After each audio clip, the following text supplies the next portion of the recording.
On the night of August 14th, 2017, 3 security cameras on a remote construction staging area in the Selkirks Mountains of northern Idaho triggered within minutes of each other between 2 and 3 in the morning.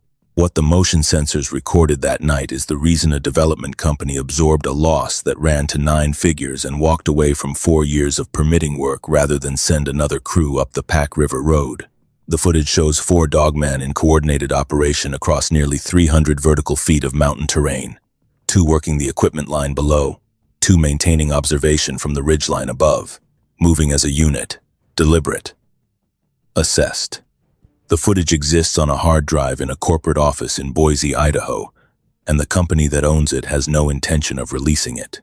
Before we continue, make sure you subscribe and let us know where you are watching from. Thanks. The Selkirks Mountains run north to south through the Idaho Panhandle in a wall of granite and glaciated ridgeline that has not accommodated human presence easily in any era. The range enters Idaho from British Columbia at the Boundary County line and drives south through Bonner County before splitting around the Pend Oreille Lake Basin. At their northern end, the Selkirks crest above 7,000 feet on peaks that don't appear on any list of famous mountains, but that anyone who has worked or hunted or logged in the Idaho Panhandle knows. By sight, and by the way, October weather builds.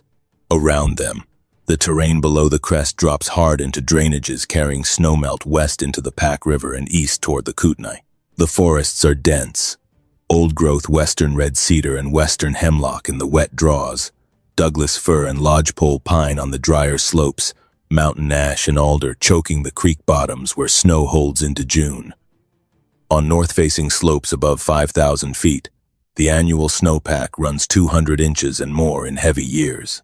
It is exactly the terrain ski developers dream about. Heavy, consistent, north-facing snow on slopes steep enough to challenge advanced skiers and gentle enough on the ridgeline spines to carry lift infrastructure without extraordinary engineering costs. Schweitzer Mountain Resort has operated on the flank of the Selkirk Range about 11 miles northwest of Sandpoint since 1963. It is one of the largest ski areas in the Northwest by permitted acreage. But the terrain backing into the northern Selkirks beyond Schweitzer's existing boundary has been the subject of development interest for decades, because the ridgelines north and east of the resort's permitted area hold some of the most consistent snowpack in the northern Rockies outside the established Cascade resorts. In 2013, a private development group based in Boise quietly acquired timber rights and conditional use permits for approximately 10,000 acres of that backcountry in the terrain between Schweitzer's northern boundary and the upper Pack River drainage within the Idaho Panhandle National Forests. The project was called Ridgerest. The company referred to it in public filings as a backcountry terrain development and mountain recreation enhancement, language calibrated carefully enough to satisfy Bonner County's land use review process, while not fully disclosing the scale of what they intended to build. Internally, the plan called for 8 new chairlifts, 12 miles of access road, snowmaking infrastructure on the primary runs, a mid-mountain lodge, and eventually a base village that the company's projections showed generating over $40 million annually in Bonner County tourism revenue within 5 years of opening. The county commission was supportive. State economic development grants were available for exactly this kind of project. The permits, after 4 years of process and 300 pages of environmental assessment, came through in 2016. The company hired Neil to run the Phase 2 construction operation in the spring of 2017. That is not his real name. He asked us to change it, and once you hear what the non-disclosure agreement he signed requires and what the company paid him to be quiet, you will understand why. The location is real. The company is real. Only Neil is protected here. The same way witnesses are when the cost of being identified exceeds what they can absorb. His name is changed. It stays changed. Neil had spent his career in exactly this kind of work. Access roads in mountain terrain, chairlift foundation projects, infrastructure development in high-elevation environments where the logistics are brutal and the work window is short. He had worked in the North Cascades. He had run foundation crews for a gondola installation in British Columbia. He had surveyed and built access roads in terrain that most people cannot hike across in summer and cannot approach at all in winter. He was the kind of professional this project required because Ridgerest had no margin for inexperience. 11 miles of road through the Selkirk backcountry, gaining nearly 3,000 feet of elevation from the trailhead to the high country. 8 chairlift foundations on ridgelines where bedrock sat under 15 feet of glacial debris in some locations and at the surface in others. The work required someone who knew mountain ground the way a surgeon knows anatomy, who could read the terrain the way a builder reads plans. The development company found that person. What they didn't tell him, because they didn't know it themselves, was what was waiting above the Pack River drainage. Neil arrived in Sandpoint in late May of 2017 to begin mobilization. The access road route had been staked by the survey team the previous fall. The lift tower placements were marked. His job was to move equipment up to the work site, establish a staging camp at the base of the north drainage, and begin the road push before the summer work window closed in September. The crew he assembled was 12 men, all experienced in remote mountain construction, most from the Montana and Idaho timber and infrastructure industry. Troy, the lead equipment operator, was from Libby, Montana, with 20 years of heavy equipment work in the Kootenai National Forest and surrounding terrain. The rest of the crew were qualified, professional, and at home in the kind of work that doesn't attract people who spook easily. Neil's field journals from that period described the initial mobilization as routine. Equipment moved up the Pack River Road in early June. The staging camp was established at 3,800 feet elevation at the base of the north drainage. Work began on schedule. What Neil notes in the journal entries from the first week, almost as an afterthought, is the silence. He had spent 20-plus years working in forests across the Pacific Northwest. He knew what a healthy mountain forest sounded like in June. Clark's nutcrackers calling from the ridge timber, varied thrushes in the cedar draws, red squirrels chattering in the slash, rufous hummingbirds working the wildflowers on the open slopes, elk moving through the evening light, audible at distance. This is the layered background noise of a functional Selkirk watershed in early summer. It becomes familiar within days and stops registering consciously. Above the staging camp, in the upper drainage where the access road route climbed through old timber toward the ridge, there was none of it. No birds, no squirrels, no elk movement at dawn or dusk, just the sounds of the equipment and the wind, and, underneath both, a stillness that pressed down without a source. Neil mentioned it to Troy in the second week. Troy said he had noticed it too, and thought the construction noise was pushing the wildlife further back into the timber. It was a reasonable explanation, and Neil accepted it for another week. The first incident happened on the 8th night, June 22nd, 2017. Neil's field journal records what the crew found at the equipment line at 5:45 in the morning. One of the excavator's hydraulic hoses had been torn loose, not blown from pressure, torn. The fitting had been wrenched from the connection point with enough force to pull the bracket away from the housing. The hose showed deformation near the end, consistent with being gripped and twisted before being pulled free. 6 gallons of hydraulic fluid had run out overnight and pooled in the dirt under the undercarriage. Neil filed the damage as equipment failure in the contractor's daily log. The professional decision. He ordered the replacement fitting from Sandpoint, had it driven up the next morning, and the excavator was back in service by noon. 3 days later, survey tape marking the centerline of the access road route on the upper segment had been pulled from the stakes and arranged in neat coils at the base of the stakes, not blown off by wind, moved deliberately. About 40 meters of orange plastic flagging gathered and set at the base of each stake. The stakes were still in the ground. Only the tape had been taken. Neil reflagged the segment. The next morning, the new tape was gone from the same stakes. He set a motion sensor trail camera on a stake at the midpoint of the disturbed section that afternoon and went back to camp. On the SD card, in 72 hours of footage, the camera had triggered 37 times. Deer, bears, small mammals, routine wildlife traffic. And on the second night, at approximately 2:15 in the morning, the camera triggered on something that Neil described as taking him nearly a full minute to understand. The infrared image showed a figure at the survey stakes, large, standing upright, The head and shoulders rose above the upper edge of the camera frame, which meant whatever Neil was looking at stood taller than the camera's mounting point on the stake.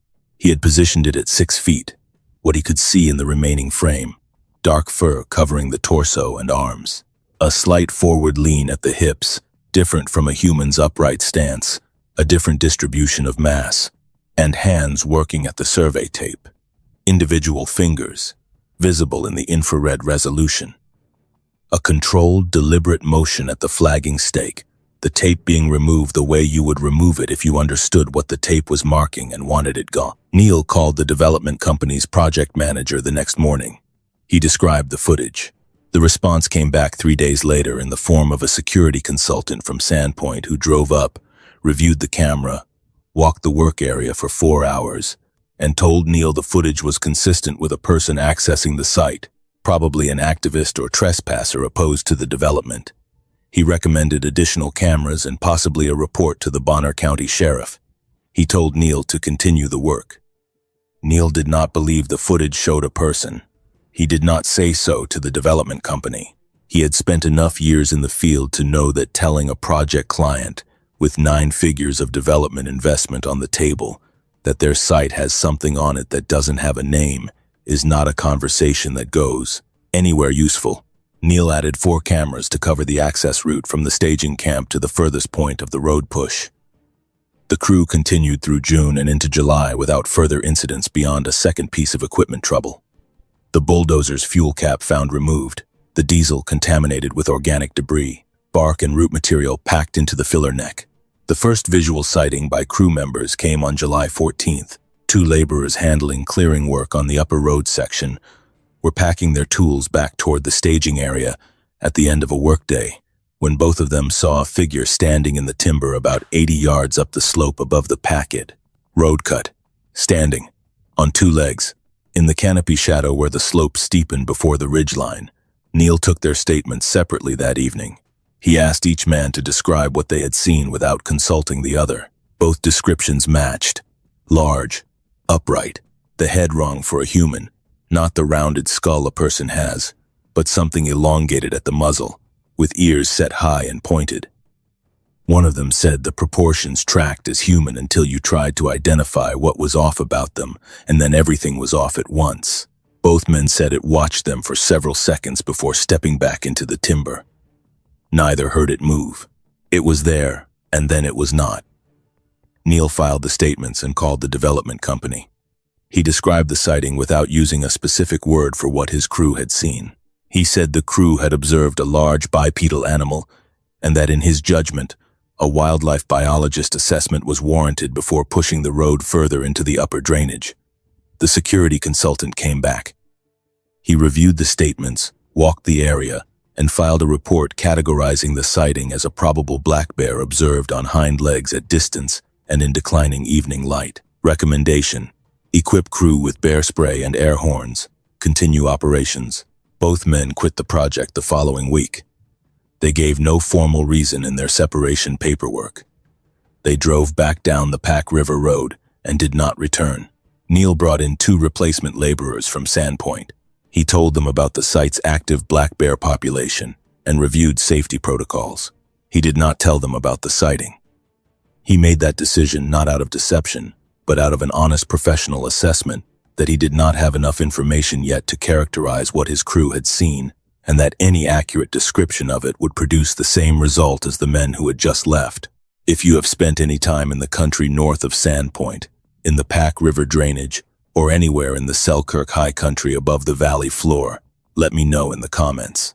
The reporting I have been pulling together from that area spans a lot longer than this project, and the pattern of what gets observed in those upper drainages at night is worth knowing about. The cameras Neil had set on the upper road corridor produced footage through July and into early August, showing 3 more events matching the same thermal profile as the first trail camera capture. Large bipedal figures at the edges of work areas, always in the heaviest timber, always during the pre-dawn hours between 1 and 4 in the morning, never visible for more than a few seconds. The footage was ambiguous in the way that infrared footage in dense timber is always ambiguous. What Neil could assess clearly was scale. Whatever moved through those frames was large. The difference in apparent size between these heat signatures and the bears and elk that also triggered the cameras was not marginal. On July 28th, a camera mounted near the excavator on the staging area triggered at 3:45 in the morning. A figure was on the staging area, standing in the open, maybe 30 yards from the camera, positioned at the excavator's arm. The infrared showed it clearly enough, 7 feet minimum, based on how it scaled against the excavator boom, which Neil knew measured 8 feet 4 inches at the pivot. The arm reached toward the hydraulic manifold on the side of the machine and ran along the fittings with a motion Neil recognized because he had seen that motion in his own hands hundreds of times, checking connections, tracing the plumbing, understanding what moved and what didn't and why. After about 40 seconds, the figure stepped back, turned and looked at the camera directly, then walked back into the timber on the south side of the staging area. The gait was upright and unhurried.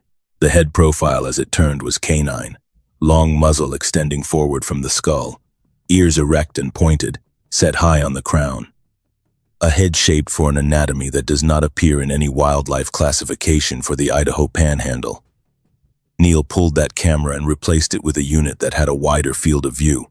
He added 2 more cameras. He did not report the footage to the development company. He had observed, across 8 weeks of site operation, a consistent pattern in how the development side responded.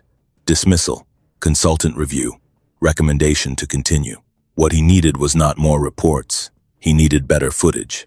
He got it on the night of August 14th.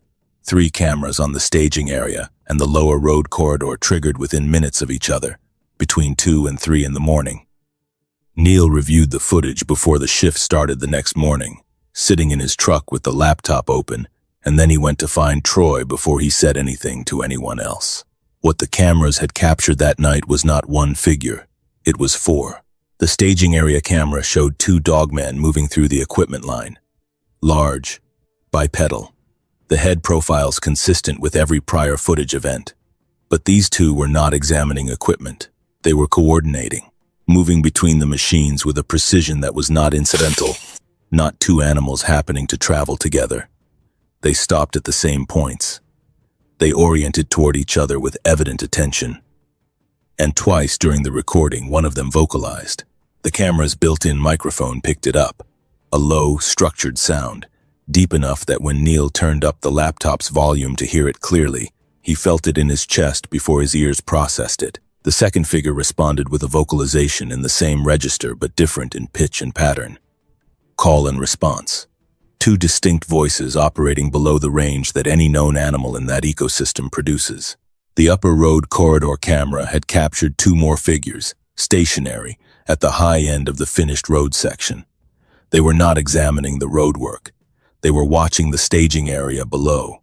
The camera angle caught both figures in profile against the slightly lighter sky at the ridge edge, and both were oriented downslope toward the 2 below, holding position, watching. The 2 below moved through the equipment line, while the 2 above maintained their observation point, and as the pair below turned toward the timber edge to leave, the pair on the upper elevation turned and moved back over the ridge. 4 individuals, 2 working the lower area, 2 maintaining observation from above, simultaneously. Across nearly 300 vertical feet of terrain, the 2 on the high point had clear lines of sight to the staging area below and to the access road corridor between. They held position through the entire duration of the staging area activity, withdrew when the lower pair withdrew. Troy watched the footage twice without speaking. When it ended, he said that in 20 years of remote work in Montana and Idaho, he had never seen anything move like that. Neil sat on the footage for 48 hours. His calculation was the same one credible witnesses in this field make over and over in every occupation and every region. The footage existed, clear enough to be compelling, ambiguous enough to be disputed. Taking it to the development company would trigger the same cycle. Dismissal, consultants, recommendation to continue. Taking it public would end his career in mountain construction, an industry where the people who award contracts talk to each other and have long memories for professionals who go to the media with stories about impossible animals. His contract had non-disclosure provisions covering proprietary site information. His legal exposure was real. He chose to continue. He added cameras, established a crew protocol for daily morning footage review before anyone went above the staging area, and kept a separate personal log that did not go into the official contractor reports. What happened on the night of September 2nd changed the calculation permanently. A Thursday.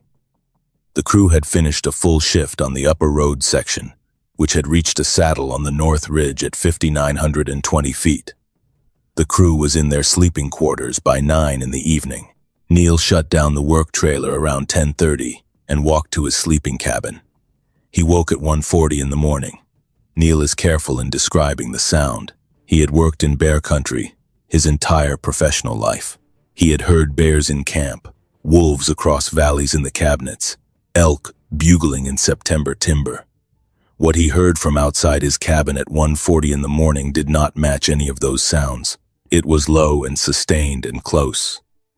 Not a sound he could place across the drainage or trace to the ridgeline above. Close. Close enough that he reached for the flashlight and the sidearm he kept on the shelf above his cot before he did anything else. He lay still for several minutes, listening. The sound came in sequences. The same structured pattern he had heard in the staging area camera's audio, but now at close range, without the compression of a cheap built-in microphone. He could hear components the camera had not captured, overtones above the fundamental frequency, a texture to the vocalization that carried information the way speech carries information, without being anything a human throat could produce.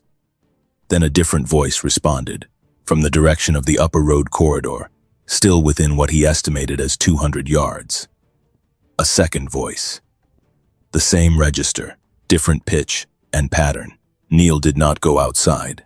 He lay in the dark with the flashlight off and the sidearm in his hand, and listened for 45 minutes to a conversation he could not understand, conducted in a frequency range he had never heard a living thing use, moving around the perimeter of the staging area, in a pattern consistent with two speakers walking a circuit, checking, assessing. At approximately 2:30 in the morning, it stopped, not a gradual fade as the animals moved away. It stopped the way a conversation stops when both parties have said what they came to say. Neil was the first out the next morning. He walked the perimeter of the staging area before anyone else was awake. He found tracks on the soft ground north of the cook trailer. 3 distinct sets, bipedal, canid in foot structure. Stride lengths between 44 and 51 inches, measured with the tape from his vest. The largest tracks ran 9 inches long and 7 inches wide. The toe pads were set forward of a wide heel pad, consistent with a digitigrade stance, weight carried toward the front of the foot. The claw marks were distinct and deeper than the pad impressions, meaning these animals carried significant forward pressure through the toe tips when they walked. Neil cast 3 of the clearest tracks with plaster of Paris from the construction supplies. He labeled them, wrapped them in cloth, and locked them in the tool chest in his personal truck. He held a crew meeting that morning. For the first time on that project, he told his remaining 10 men what the camera footage showed, what the tracks outside the cook trailer indicated, and what he had heard from inside his cabin the previous night.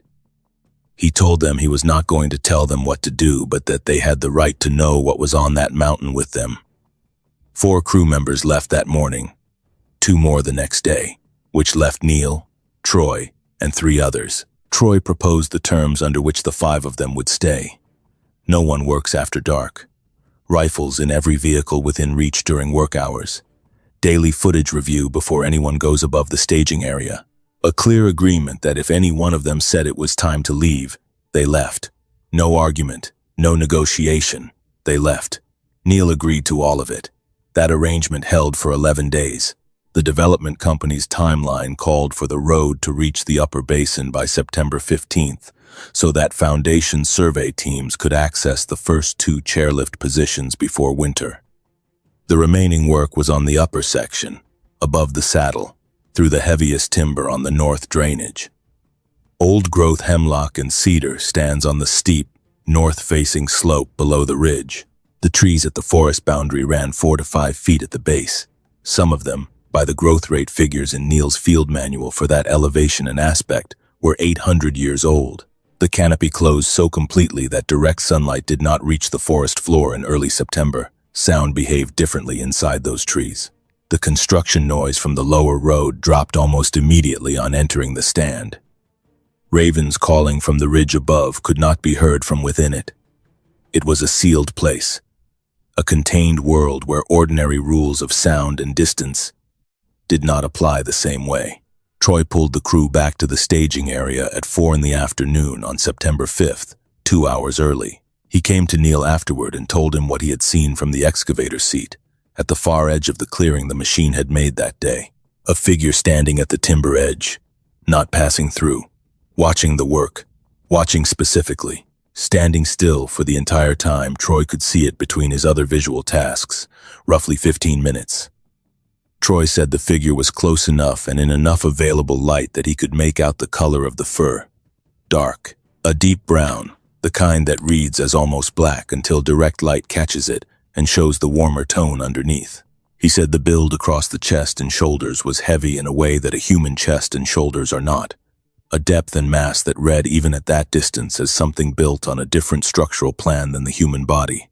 And the head, visible above the level of the slash the machine had cleared, was not human. The muzzle projecting forward from the skull, the ears erect and pointed. The head of a thing shaped for a different purpose than anything that shows up in the Idaho Panhandle Wildlife Registry.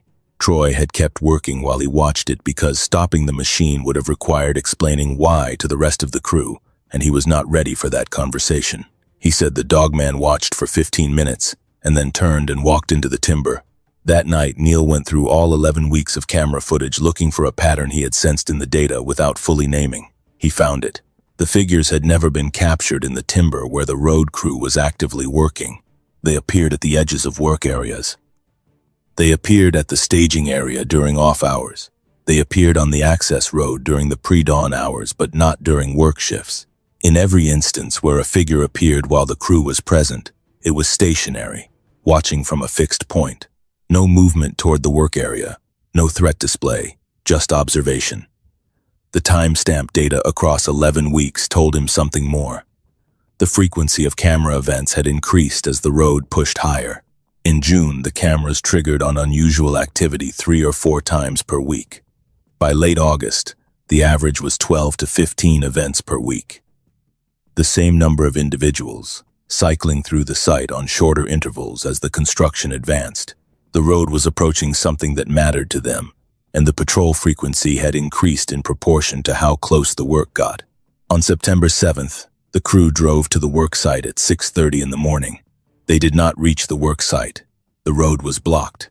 A row of poles and saplings stretched across the full width of the road cut from slope to slope. Green wood, fresh cut from the surrounding timber within the past 24 hours, each pole between 4 and 5 inches in diameter. 23 of them, spanning the cut at 18 to 20-inch spacing, each one driven into the compacted gravel surface deeply enough to stand without support. Some were lashed together at the crown with twisted strips of the same green wood, pliable enough to be knotted, holding pairs of uprights together across the top.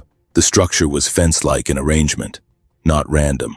It was positioned precisely at the point where the road entered the old-growth section, at the threshold of the heaviest timber on the north drainage.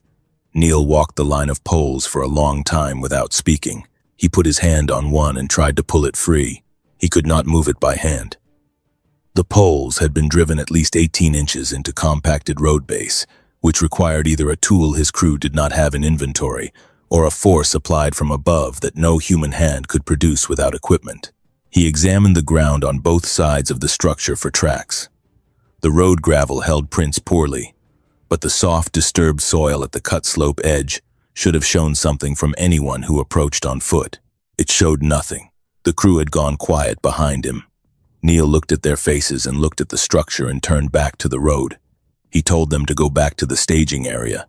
He sat in his truck for 2 hours before calling the development company. When he did, he described the obstruction as a possible case of deliberate sabotage of the road cut by persons unknown, and said that in his professional judgment, continuing work without a full assessment of site conditions was not consistent with his duty of care to his crew. The company sent the project engineer and the security consultant the next morning. The project engineer examined the pole structure for a long time. He tested the poles, tried to pull one free, could not. He measured the spacing, counted the poles, photographed the structure from every angle. He walked the cut on both sides, looking for evidence of how the poles had been installed. He found no tool marks, no vehicle tracks, no boot prints.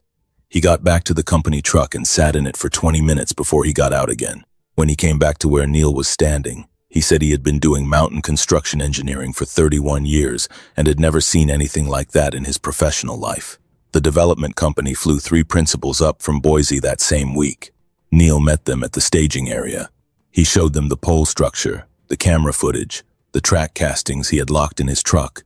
He told them what he had heard from inside his cabin on the night of September 2nd.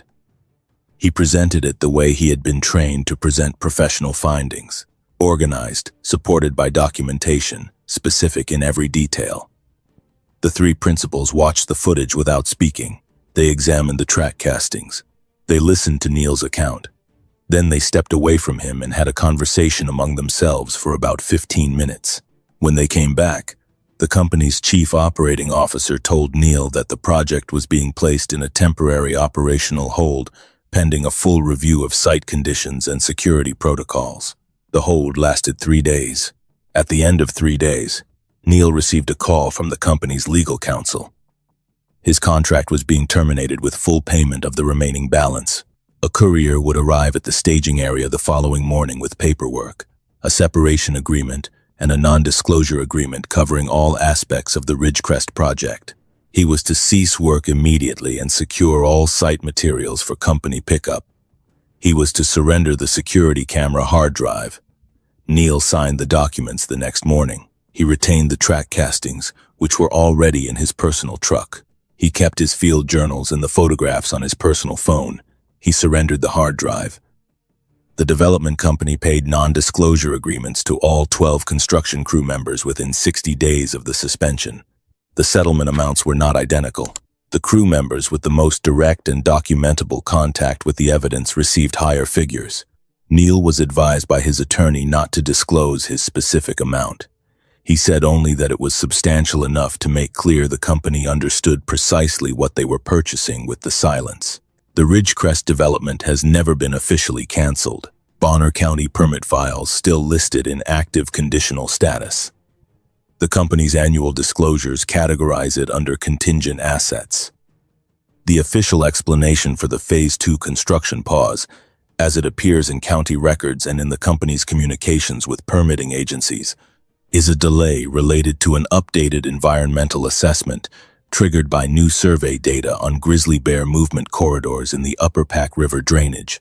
That explanation is accurate in the narrow sense that the grizzly corridor revision is real and ongoing. It is not the reason the construction stopped in September of 2017.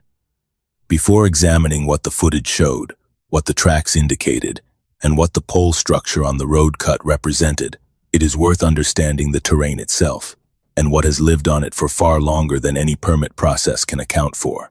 The Selkirks Mountains are among the oldest continuously inhabited landscapes in the inland Pacific Northwest. The Kootenay, known in Canada by their own name, Ktunaxa, have occupied the river valleys and mountain passes of the Selkirk and Purcell ranges since long before European contact. Their language is what linguists classify as an isolate. It has no documented relationship to any other language family in North America. That classification, which is rare and significant, suggests their presence in this landscape predates the movements of most other peoples into the region by a considerable span. The Kootenai tribe of Idaho is federally recognized and headquartered in Bonner's Ferry in Boundary County, about 30 miles north of Sandpoint, in the mountains that form the northern extension of the same range where the Ridgerest project sat. Their traditional territory included the Pack River drainage, the area around Lake Pend and the high Selkirk slopes above both. The Kalispel, a Salish-speaking people, occupied the lower terrain of the Pend River Valley and the mountains surrounding it, with territory overlapping the Kootenai at the northern end of Lake Pend and in the upper river drainages. The Kalispel tribe of Indians is headquartered near Usk, in northeastern Washington, about 40 miles west of Sandpoint. Both peoples have traditions involving the high mountain terrain of the Selkirks that go beyond what the outdoor recreation industry treats as scenery.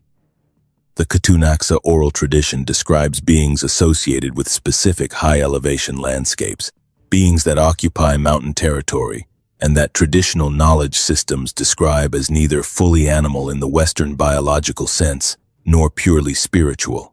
They are described as physical, real, capable of direct interaction with the world, and as deserving of respect because they occupy ground that humans should enter with care. When the Cultural Resources Office at the Kootenai Tribe of Idaho was contacted about traditional knowledge of the Pack River High Country, the coordinator said the tribe maintains oral traditions relating to the Selkirk High Country considered sensitive and not shared publicly. She said the traditions describe beings associated with certain mountain areas that are not animals in the way Western biological science defines animals, and that traditional protocols around entering those areas reflect long-standing knowledge of what occupies them. What she described of their character, powerful, territorial, intelligent, ancient in their connection to specific landscapes, maps directly onto what Neil and his crew documented on the North Drainage in 2017. The fur trade era brought European contact into the Selkirk country in the early 1800s. The Northwest Company established Kalispell House on the southern shore of Lake Pendore in 1809, making it one of the first permanent European structures in what is now northern Idaho. The journals these operations produced are among the earliest European documentary records of the Selkirk interior, and they contain, scattered across accounts that are primarily economic and geographic, brief references to things heard at night in the high country that journal keepers noted and then moved past, often attributing them to the reluctance of indigenous guides who became unwilling to push into certain drainages at certain times of year. David Thompson, whose meticulous journals remain among the most valuable primary sources for the inland Northwest fur trade, documented his guide's reluctance to enter specific high mountain terrain with a candor his editors have sometimes smoothed over. Thompson attributed it to superstition. Given what has been documented from those same elevations in the 2 centuries since, superstition may be the wrong category. The broader pattern of dogman reports from the Selkirk Range extends well beyond the Ridgerest incident. Linda Godfrey, who spent 30 years documenting encounters with upright canine beings across North America, identified the inland Pacific Northwest as an area with a persistent reporting history connected to the same behavioral and physical profile as the Great Lakes dogman accounts that anchored her initial research. The physical description holds consistent across reports separated by decades and hundreds of miles. Large, upright canine head with elongated muzzle and erect ears, dark fur, heavy musculature, height between 6 and 8 feet, capable of both bipedal and quadrupedal locomotion. The behavioral profile holds equally: nocturnal activity, territorial, associated with water sources and wildlife corridors, demonstrating intelligence that goes beyond animal cognition, responding to human presence through warning rather than aggression by default. Steve Cook, the Michigan radio personality who recorded the legend in 1987 as an April Fool's Day joke, inadvertently created one of the most significant data collection moments in dogman research history when real reports began flooding in from listeners who recognized exactly what his fabricated creature described.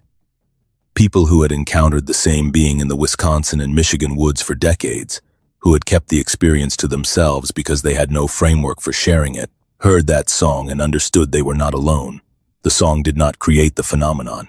It gave the phenomenon a name and gave witnesses permission to speak. The dogman that Neil's cameras documented on the Pack River North Drainage fits that profile in every dimension and adds a dimension that most single encounter reports cannot provide: duration, scale, and escalation across a defined time window. Neil's cameras documented activity over 11 weeks. They captured a progression from monitoring to communication to direct physical action. That progression is not random animal behavior. It is a response pattern with internal logic, each stage more emphatic than the last, calibrated to achieve a specific outcome. The behavioral data from the staging area footage and the upper road cameras tells a story that Neil spent months analyzing after leaving the project. He is an engineer by training and by temperament, and engineering is the discipline of understanding systems by studying how their components interact. What the footage showed once he compiled it systematically, was a system operating with a sophistication he had not previously attributed to any non-human entity. The August 14th footage showed 4 individuals in coordinated operation across nearly 300 vertical feet of terrain, 2 at the equipment line below, 2 maintaining observation from the ridge above. The upper pair held position throughout the lower pair's activity and withdrew when the lower pair withdrew. That is not 2 pairs of animals coincidentally present on the same terrain. That is an organized response. 2 individuals conduct the primary activity, while 2 others maintain overwatch. Neil spent 20-some years working on remote mountain projects, many of them in areas with genuinely dangerous wildlife, and he had never seen any predator, bear, or cougar, or wolf exhibit coordinated tactical behavior across a site, the way what he documented that August night was coordinated. The military concept of overwatch exists because it works. What the dogman on the north drainage were doing was something that follows the same logic. The pole structure on the road cut is the piece of evidence Neil comes back to most when discussing what the Ridgerest incident actually revealed. He spent 22 years in mountain construction. He has built access roads in some of the most remote terrain in the Pacific Northwest and British Columbia. He understands road infrastructure at a technical level that most people do not reach. The pole structure on the September 7th road cut was engineered. The poles were the correct diameter to be structurally stable at the driven depth. The spacing was consistent across the full width of the cut, not random. The lashing at the crown added lateral stability that the uprights alone would not have had without support. The choice of location, at the precise point where the road entered the old-growth section, was deliberate. Whoever built that structure understood the road's direction of travel, understood where the timber transition occurred, and placed their barrier at the threshold rather than at an arbitrary point along the route. Building a fence requires understanding what a fence is. It requires understanding that a barrier across a path stops travel along that path. It requires the ability to source appropriate material, assess the structural requirements, and execute the construction with enough precision to achieve the functional goal. The beings on the Pack River North Drainage did all of this overnight, without leaving physical evidence of their presence, with materials sourced from the surrounding timber, and with a result that Neil, a 22-year mountain construction professional, could not pull free with his hands. That fence is the point at which the development company's ability to maintain a comfortable alternative explanation ran out.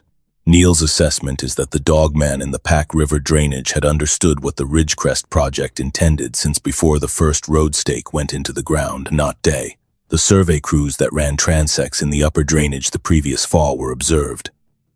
By the time Neil arrived in May of 2017, the construction mobilization was being watched from the moment the first equipment came up the road. The escalating patrol frequency over the summer, the targeted equipment damage in June, the survey tape removal, the July sighting, the August staging area investigation, the September vocalization circling the camp.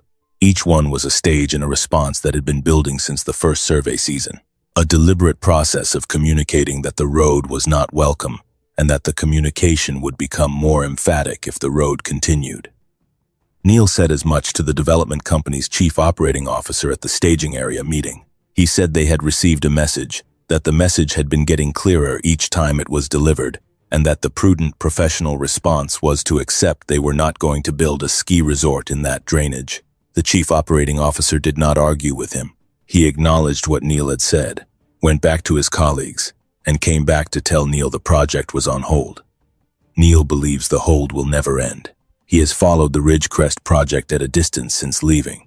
The Grizzly Corridor environmental assessment revision the company cited is real and ongoing.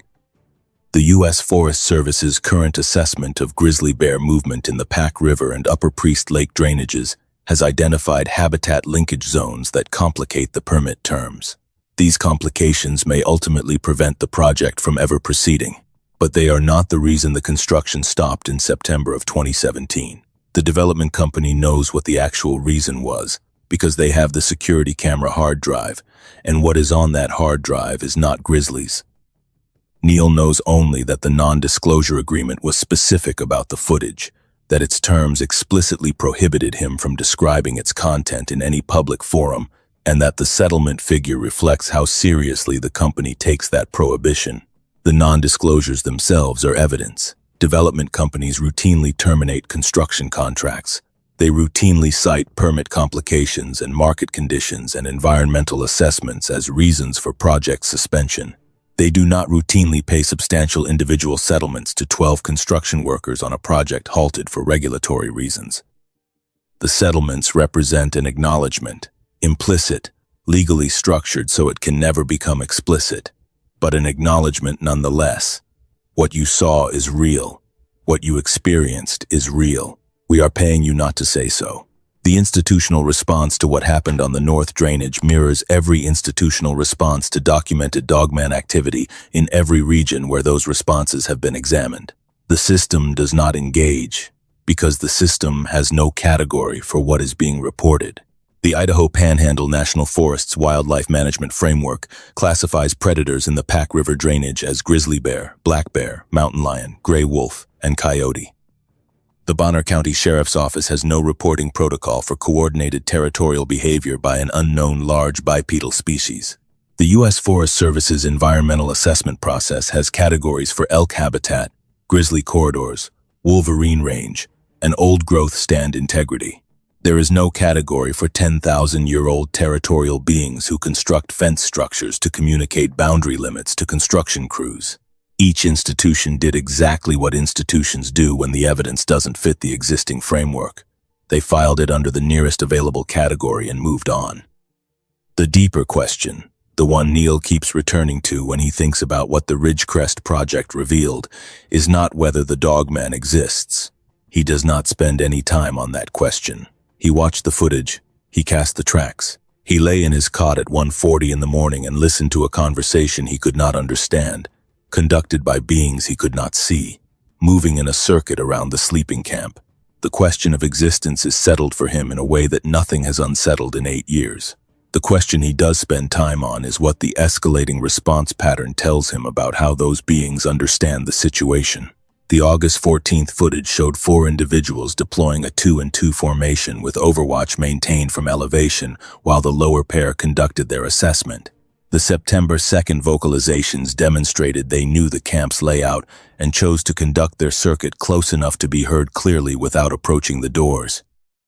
The pole structure demonstrated they understood what the road was for, where it was going, and what stopping it at a specific point would accomplish. Each stage of the response gave the humans an opportunity to understand the message and act on it. The torn hydraulic fitting was ambiguous enough to be explained away. The survey tape removal was ambiguous. The July sighting was ambiguous. The August 14th footage was much harder to explain away, and the September 2nd vocalizations circling the sleeping camp were not ambiguous at all. The pole structure closed the conversation, and the development company paid 12 construction workers not to talk about it. What happened to Neil after leaving the Ridgerest project follows a pattern that appears consistently across witness accounts in this field, regardless of the occupation or the region. He was not physically harmed on the site. He was not directly threatened. What changed was more fundamental. Neil had built his professional identity around a specific kind of competence: mountain infrastructure, remote site management, the ability to read difficult terrain and difficult conditions and produce a result. That competence rests on a foundation of knowing what you are working with, knowing the terrain, knowing the weather, knowing the wildlife, knowing the risk factors and how to manage them. The Ridgerest project removed that foundation by revealing that his understanding of what occupies mountain terrain at night was substantially incomplete in a way he had never anticipated. He spent the winter after leaving the site trying to work and finding that the professional confidence he had operated from for over 20 years was not accessible in the same way. He took a short-term contract in the spring of 2018 on a highway bridge project in southern Idaho. Flat terrain, no wilderness, no remote access. He delivered it adequately. He did not bid on another mountain contract for 14 months. When he eventually did, it was for a small trail improvement project in the Boise foothills, within cell range, within sight of a paved road. His wife noticed the change. She told him once, about a year after the Ridgerest project, that he used to walk into a mountain environment the way someone walks into a room they know well. He does not do that anymore. There is a quality to his attention outdoors now, a watchfulness that she recognizes as having started on the Pack River and that has not diminished with time. It does not switch off when he comes back to town. It does not go away when the terrain changes to something familiar. It persists. Troy left the Panhandle in the spring of 2018, moved to Missoula, and took highway work. Nothing remote, nothing above timberline. He will say only that some experiences take things from you that you do not get back. The 3 other crew members who stayed through the final weeks are scattered across the region, none of them speaking publicly. 2. No longer work in remote construction. The 3rd works on marine infrastructure. Open water, far from mountain terrain. The outdoor environment that had been the foundation of their working lives became ground they could not re-enter without carrying everything they had seen on the north drainage into it with them. The economic incentive to keep what happened on the Pack River drainage out of the public record runs deep and in multiple directions simultaneously. The development company has too much invested in the possibility that Ridgerest might someday move forward, or at minimum that the permitted acreage retains residual value, to allow its most inconvenient evidence to become public. If the footage became available, the company's contingent asset transforms into a liability. Their exposure in any future project at that site or in the surrounding terrain becomes enormous. The insurance implications alone would be substantial. The hard drive stays locked because the economics of keeping it locked are overwhelming, and nothing about that calculation has changed since September of 2017. That accumulation of silences, each layer reinforcing the others, is itself the most significant institutional fact about what happened on the North Drainage. 12 witnesses, 11 weeks of documented activity, 4 track castings in a tool chest in a private residence, a hard drive in a corporate office, a field journal that nobody with institutional standing has ever asked to read, and 10,000 acres of permitted ski terrain still sitting above the Pack River with the access road reclaiming itself under alder and vine maple. The Kootenai tribe of Idaho's Cultural Resources Coordinator said something near the end of their conversation that Neil has thought about in the years since. She said the tribe had been aware of the Ridgerest project since the permitting process began, had submitted comments during the environmental review raising concerns about cultural resource impacts, and had not attempted to stop the project beyond their required consultation comments. When asked why not, she said the tribe had confidence that the land would handle it. The land handled it. 4 years of permitting work, 9 figures of development investment, 12 construction workers, all experienced in remote mountain environments, working one of the most significant mountain infrastructure contracts in northern Idaho in a decade. All of it stopped by beings that have occupied those mountains for longer than anyone can trace, using methods that no regulatory framework, no environmental law, no institutional authority, and no amount of capitalization can address, because those beings do not operate within any system those institutions recognize. The old-growth cedar on the north-facing slope below the Selkirk Ridge, the stands the company planned to clear for the first 2 chairlift corridors, those trees are still standing. 800 years old, some of them. They were on that slope before the Kootenai Treaty negotiations of the 1850s. They were on that slope before the Northwest Company's brigades came through the passes. They were on that slope before any European name had been applied to the drainage. And what lives in that timber has been there at least as long. The road ends where it ended on September 7th, at the point where the pole structure stretched from slope to slope.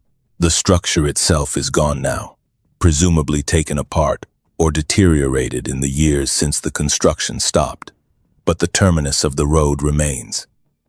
The chairlift anchors set in the bedrock at the saddle are rusting through their galvanized coating in the wet climate of that north-facing slope. The access road below is being reclaimed by the same alder and vine maple and young hemlock that the construction cleared. In another decade, what the road cut left behind will be difficult to distinguish from the surrounding forest. And in the timber above the terminus, in the old-growth cedar stands on the slope below the ridge, in the upper basin, where the first 2 chairlifts were supposed to go, nothing has changed.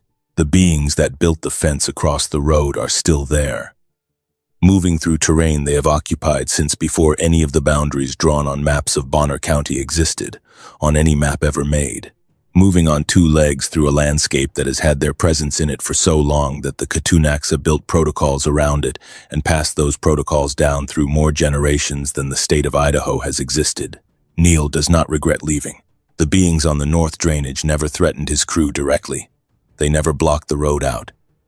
They communicated with increasing clarity that the construction was not welcome, and they did it in a way that gave the crew multiple opportunities to understand the message and act on it without anyone getting hurt.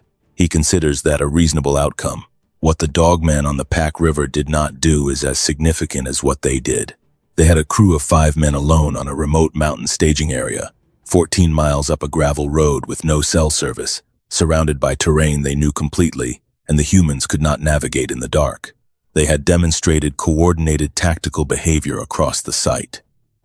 They had demonstrated they could approach the sleeping camp without being detected. They had demonstrated they were monitoring the crew's movements and patterns. And in all of that, they never harmed anyone. Every encounter followed the same logic. Communicate the limit, give the humans a chance to understand it, escalate only when the prior communication had been dismissed. Touch the hydraulic fitting, not the person. Remove the survey tape, not the equipment. Watch from the ridge, not from the camp perimeter. Circle the sleeping camp, do not enter. Build the fence, do not stand behind it with intent. What they wanted is what they have always wanted. The territory. The old-growth timber. The drainage undisturbed. The 10,000 acres the development company's permits described as potential ski terrain are not terrain from the perspective of whatever lives in those trees. They are home ground. Prior claim. Ground held before the permitting system that granted those conditional use approvals existed, before any jurisdiction was organized over that piece of the Idaho Panhandle. The Ridgerest project confronted something that the entire framework of development law, environmental review, and commercial infrastructure finance has no mechanism for. A territorial intelligence that predates the legal framework claiming authority over its territory, and that has demonstrated the capability and the will to enforce its own claim. The hard drive in the Boise office is evidence of what those means look like. The non-disclosure settlements paid to 12 construction workers are evidence of how institutions that encounter this evidence choose to handle it. The 10,000 acres above the Pack River drainage are still there. The Selkirks crest runs north of them into British Columbia, connecting the Idaho terrain to the Canadian portion of the range where the same mountains continue without regard to the border that the map draws across them. The beings that use the north drainage may range across that entire corridor, moving between Idaho and Canada through terrain that has never had a fence across it that they did not build themselves. The permit that the development company holds covers 10,000 acres in Idaho. Whatever lives in those 10,000 acres operates on a range the permit has no idea about. The access road will continue to deteriorate. The chairlift anchors will continue to rust. The old-growth cedar will continue to grow toward 900 years old, then 1,000.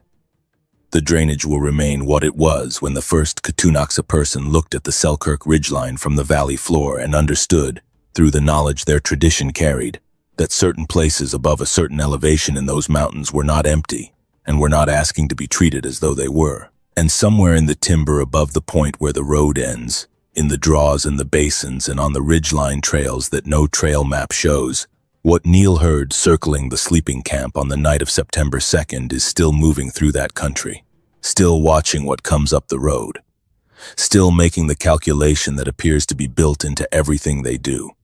How much to reveal, how much to communicate, and when the communication has been received. The development company paid 9 figures and walked away. 12 men signed agreements not to speak. A hard drive sits in a locked office in Boise. And the old-growth cedar stands on the north slope of the Pack River drainage, 800 years old and growing, in ground that has never once, in all that time, been anything other than occupied.